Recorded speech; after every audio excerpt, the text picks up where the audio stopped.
اور جو میری نصیحت سے منہ پھیرے گا اس کی زندگی تنگ ہو جائے گی اور قیامت کو ہم اسے اندھا کر کے اٹھائیں گے۔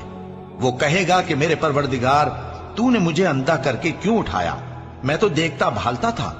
اللہ فرمائے گا کہ ایسا ہی چاہیے تھا، تیرے پاس ہماری آیتیں آئیں تو تو نے ان کو بھلا دیا، اسی طرح آج ہم تجھ کو بھلا دیں گے۔ اور جو شخص حد سے نکل جائے اور اپنے پروردگار کی آیتوں پر ایمان نہ لائے، ہم اس کو ایسا ہی بدلہ دیتے ہیں، اور آخرت کا عذاب بہت سخت اور ہمیشہ باقی رہنے والا ہے۔